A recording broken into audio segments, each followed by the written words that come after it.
Miroslav Gospel, or Miroslavljevo jevanđelje, is most valuable and one of the oldest surviving documents written in Serbian recension of Church Slavonic.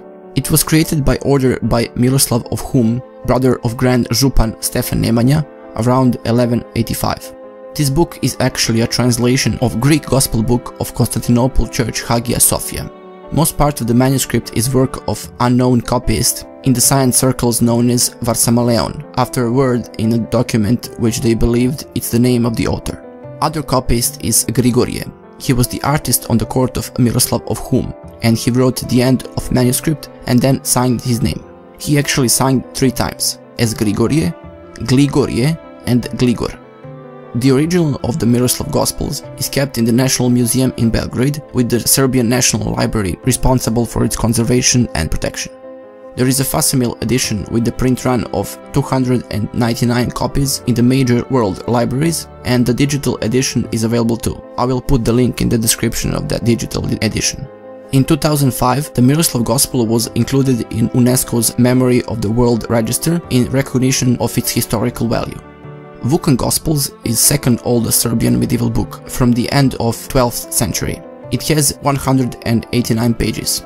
Although it's called Vukan Gospel, Vukan is oldest son of Grand Župan Stefan Nemanja. Some believe that Vukan's brother Stefan ordered that manuscript to be made. After their father Stefan Nemanja died, they engaged in conflict over the rights to the throne. On the manuscript it says that it was made for Great Župan Vukan, but it was rewritten and edited a couple times, so that probably means that it was originally intended for Stefan. Multiple scribes worked on the manuscript. Main one is monk Simeon. Manuscript is only known to the public through a facsimile edition of Josip Vrana from 1967. It is black and white edition. The original is preserved in Saltykov-Shchedrin National Library of Russia in St. Petersburg. The Codex Marianus is an old Church Slavonic Gospel book written in Glagolitic script, which is one of the oldest manuscript witnesses to the Old Church Slavonic language. Most of the Codex, 172 folios, 171 according to some sources, was discovered by Viktor Grigorović at Mount Athos during a journey to the Balkans in 1844 in a hermitage belonging to the monastery of the Holy Mother of God, the Blessed Theotokos, and thus the manuscript was named Codex Marianus in Latin or Marijanino jevanđelje in Serbian. Grigorović took found folios to Kazan, and after his death in 1876 the codex was transferred to Russian State Library in Moscow. The codex was first published by Vatroslav Jagić in 1883 in St. Petersburg, transcribed in Cyrillic and with extensive philological commentary in Latin. Reprint was published in Graz in 1960. Zaharije Orfelin was 18th century Serb polymath who lived and worked in Austrian monarchy and Venice.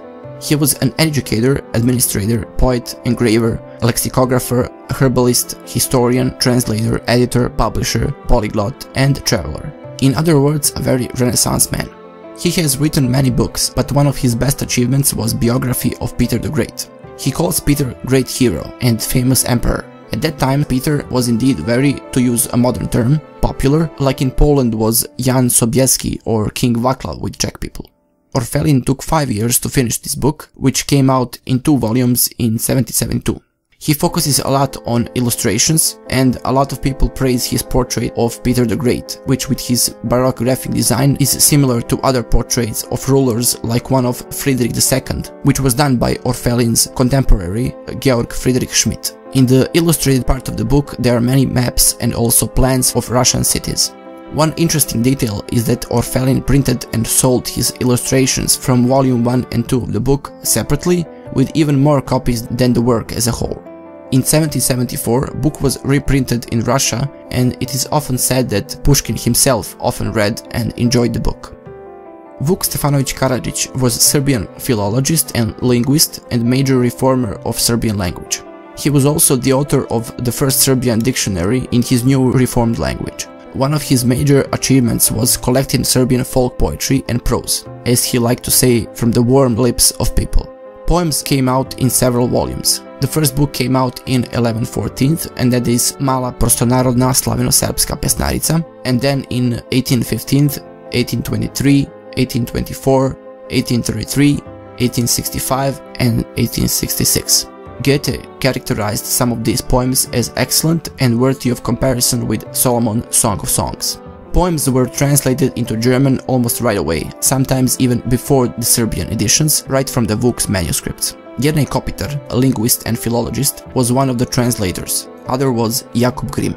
Serbian folk songs had far-reaching influence on European literature. Adam Mickiewicz at the Collège de France in 1841 and Claude Fourier at Sorbonne in 1832 had a special course on Serbian folk poetry.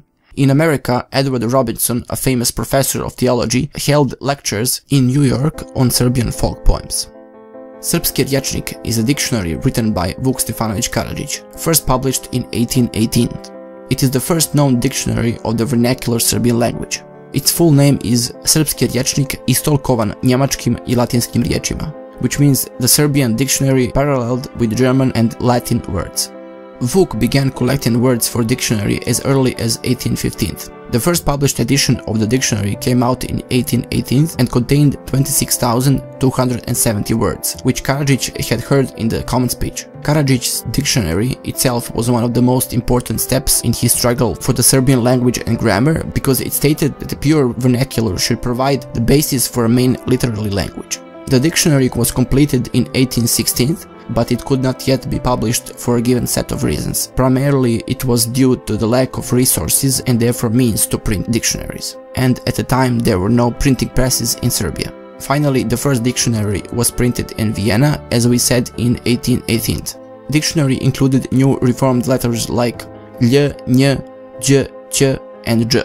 Dictionary was sharply criticized, partially because it contained some swear words, but they were later thrown out of it as, I quote, something that should not be said. A second revised edition of the dictionary came out in 1852 with the help of famous philologist, translator and linguistic historian Đuro Daničić. It had 47,427 words. Letter to Haralampije was first printed work of Dositej Obradović. Dositej was a Serbian author, philosopher, linguist, traveler, polyglot, and the first minister of education of Serbia. Letter to Haralampije, or in Serbian Pismo Haralampiju, was written in 1783 to his friend Haralampije Mamula, a priest of the Church of Saint Spiridon in Trieste, and then published the same year in Leipzig. The book summarizes Dositej's linguistic, political and cultural program. It begins by depicting the circumstances in which Dositej was living at the time, and continues with a request to his friend to support financially the publication of Dositej's work. Dositej wanted to publish books in vernacular, and in defense for doing so, he writes that that is the only way to educate as many people as possible, particularly youth, to enlighten their minds and improve their character. The core of his project was fighting prejudice, ignorance and illiteracy, and the book, this letter, was his starting point. This is Serbian Constitution from 1835, also known as Candlemas Constitution, because it was adopted on the presentation of Jesus at the temple, great feast which falls on the February the 2nd or February the 15th, depending on the calendar. It was first modern Serbian constitution. It was written under the influence of French constitutional charters from 1814 and 1830 and Belgian constitution from 1831. Candlemas Constitution was also one of the first democratic constitutions in Europe. It is currently preserved at Serbian archives, while occasionally it is shown at the exhibits that usually take place on February the 15th. The Mountain Wreath, or Gorski Vijenac, is a poem and play written by Prince Bishop of Montenegro and poet Petar II Petrović Njegoš. Njegoš wrote the Mountain Wreath in Cetinje in 1846 and published it in 1847 in Vienna. The book was written in Serbian vernacular, and it was a great contribution to the Vuk Karadžić's victory for the new literary language. The poem deals with attempts of Njegoš's ancestor, Metropolitan Danilo I Petrović Njegoš, to regulate relations among region's warring tribes. Starting as a poetic vision, it develops into a political historical drama that expands into a wreath of epic depictions of Montenegrin life, including feasts, gatherings, customs, beliefs, and the struggle to survive the Ottoman oppression. It depicts three distinct opposing civilizations: the heroic patriarchal classic Montenegro, Oriental Islamic Ottoman Empire, and the West European Venetian civilization. The first edition of the Mountain Reed in English was published in 1930 in the translation by the first English lecturer in the newly founded Department of English at the University of Belgrade, James W. Wiles. Parts of the manuscript and first edition are presently at the Njegoš Museum in Cetinje. The Mountain Reed is considered a masterpiece of Montenegrin and Serbian literature. First book of poems by Serbian poet Branko Radičević came out in 1847. He wrote in Serbian vernacular under the influence of Vuk Karadžić and his language reforms. Right after the book came out, famous philologist Đuro Daničić wrote the review in which he said, "I think that no one from Serbia wrote poetry like this guy Radičević writes, and he writes like every Serbian poet should write." His lyrics display extreme tenderness, beauty and originality. Some of his shorter pieces are adapted to national melodies and are sung by young people all over the country. So, these were 10 rare Serbian books. I've included some interesting facts about some of these books or their authors in the description. I did not find place for them in the video, so if you're interested in books or want to find out more about the ones I listed in this video, check out these facts. Also, in the description there are links to the digital editions of some of these books. Don't forget to subscribe, and that's all for now. Thanks for watching.